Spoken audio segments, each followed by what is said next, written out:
Welcome back to American Agenda. A group of climate change protesters surround moderate Democrat Senator Joe Manchin's car in Washington yesterday. Take a look at this. Joe Manchin is a worthless. Is the money worthless? Is the money worth throwing our teachers downriver? Joe Manchin, is the money that green? Is it that good for you? Is the money that important, Joe Manchin? Is it more important than my life?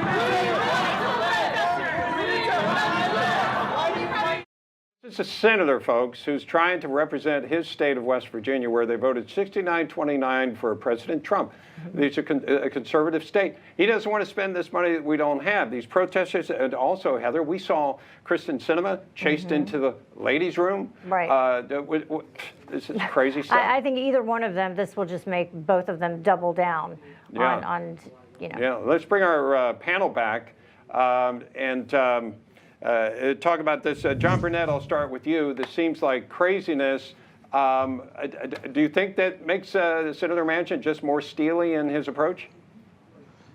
Absolutely. You know, my mind went back to the words of Congresswoman Maxine Waters, right? She encouraged her base to build crowds around people that disagree with whatever the left is actually espousing. And that includes now her colleagues in Congress. And we all remember what happened to Congressman Steve Scalise, right? Oh, yeah. So this type of demonstration, right? I think if they would have held him any longer, it could actually could constitute as kidnapping. Anytime you restrict a person's movement and actually start making demands or intimidation, right? So this is this is where we are in politics now, and it's very frightening because we don't know what type of activity is actually being encouraged by when people actually look at things like this. Now, Judd, does this qualify as another reason?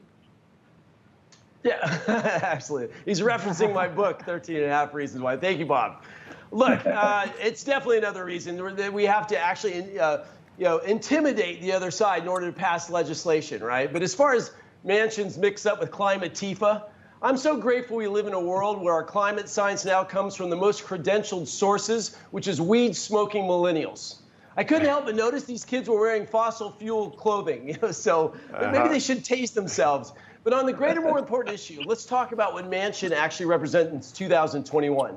As Tip O'Neill said, politics are local. What a fantastic assessment. He was talking about that we should actually lead for the people in our local constituency. And when he gets lambasted from the left, it's because he's actually representing his people. We're running short on time, Judd. Yeah, I wanted to get John Tobacco a chance to weigh in on this.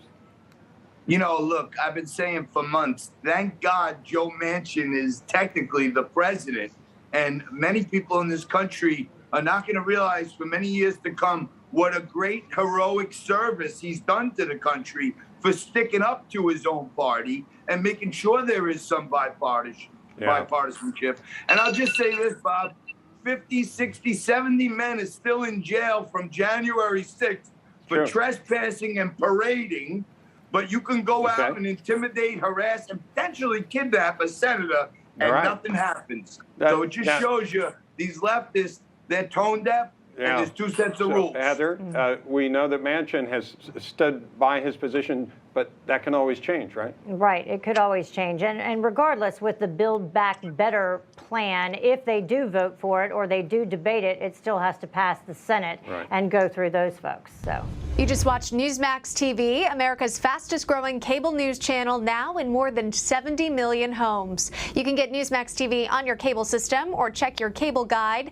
And if your system doesn't carry Newsmax, call them, tell them you want Newsmax TV, because we're real news for real people.